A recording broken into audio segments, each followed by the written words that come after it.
Looking for a wireless solution for your Nintendo Switch that isn't the Nintendo Pro Controller?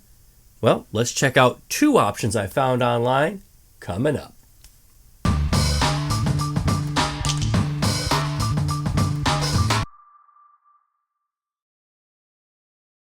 Hey tubers, it's Ben the Curious Consumer, and I have been spending so much time checking out new products. I found a couple of really interesting products trying to find another controller for my Nintendo Switch. In one of my earlier videos, I showed you guys a USB dongle that would actually attach to your Nintendo Switch and allow you to synchronize any of your existing controllers from your PlayStation 3, PlayStation 4, your Xbox One, your Nintendo Wii U.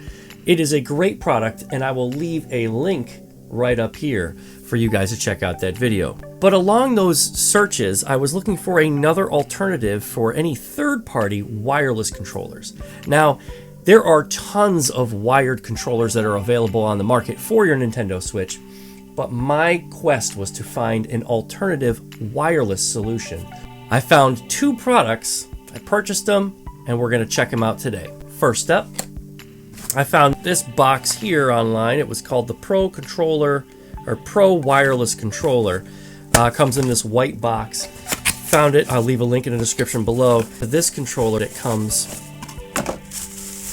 with these two colors, just like the Nintendo Switch, with the neon blue and the neon pink. Taking a look at this controller, it looks very reminiscent of the Ouya controller. If you guys aren't familiar with the Ouya, it was an Android-based console that came out a couple years ago. It didn't do very well.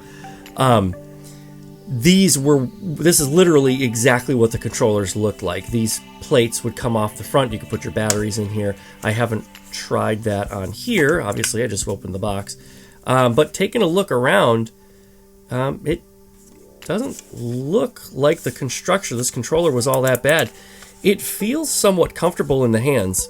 It has some decent feeling thumbsticks. They don't feel too mushy. Well, the directional pad seems to be all right. It sounds like a micro switch in there, if you can hear it. Sounds like a micro switch in there. Buttons don't feel too mushy either. So you've got your two thumbsticks, your directional pad, you've got your typical button layout here on the front, your A, B, X, and Y buttons. You've got your home button, your capture button, your plus and minus. 4 lights here. Taking a look at the top, you've got your L1, R1, L2, R2. Different configuration as far as the markings on the controller than the Nintendo Switch controller. It does have a USB-C charging port and looks like a sync button on the top, but according to what I read online, you don't need to sync it that way. You sync it a different way.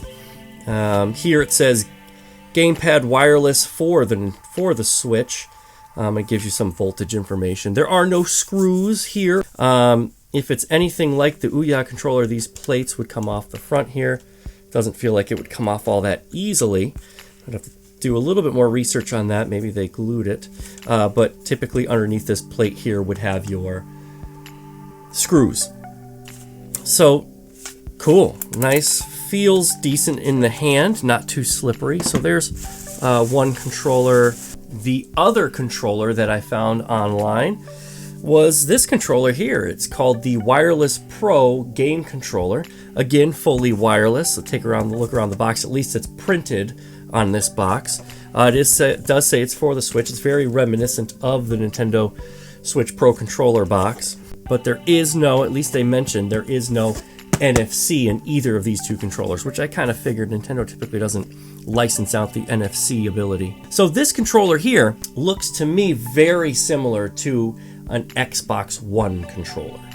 Let's get it out of the box, we'll take a look at it, and we'll compare it to what an Xbox One controller looks like. So just opening up the top here. There you go, inside. Pull it out of here. Both of these are rechargeable controllers, so you no need to purchase any extra batteries. There's a little directions pamphlet, charging cable. It is a micro USB charging cable, very similar to an Xbox One controller. Oh, look at that. All right, so it's got this film on it, like this little plastic peel here. Peel that off. Let's take a look and see what this bad boy looks like. There's one side. It's like a plastic sticker.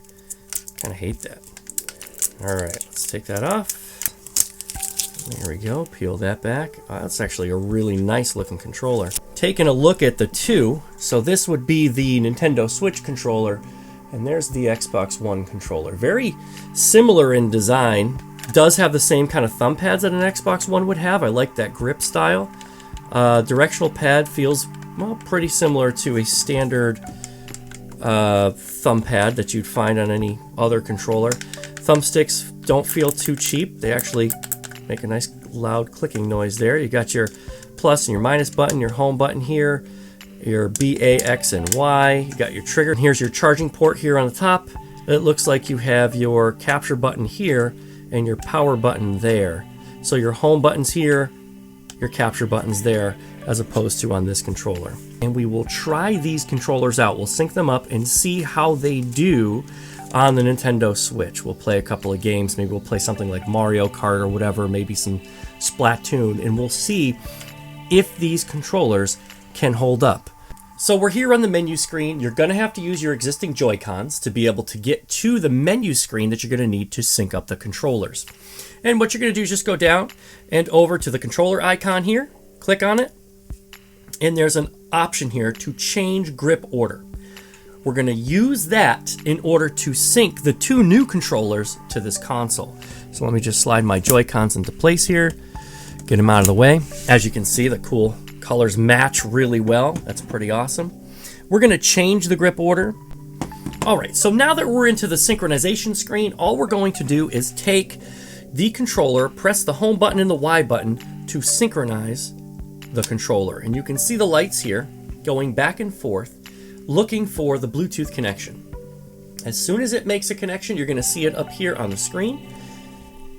The cool part about this controller is there is no need for any extra dongles or any extra add-ons.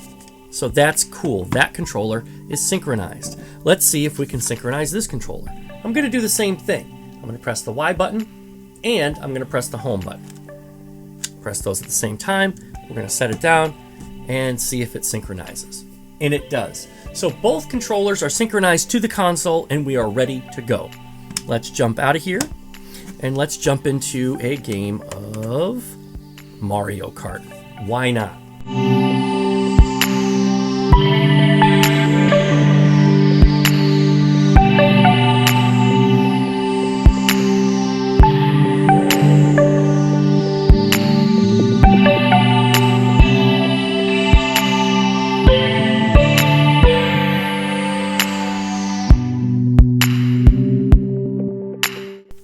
I don't know what to tell you guys. These controllers, both of these controllers, feel really good in the hand.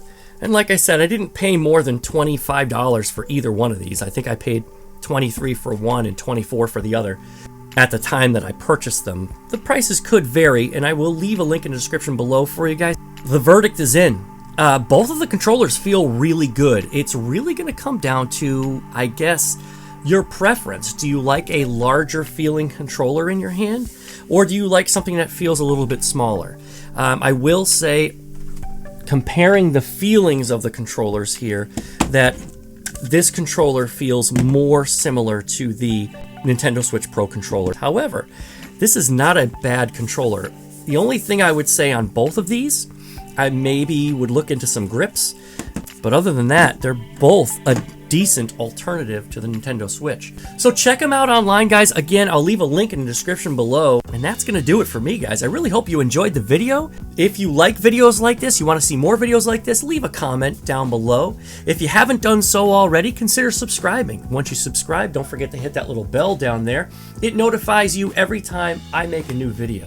Stay curious, ladies and gentlemen. And as always, I will catch you in the next video. Thanks for watching.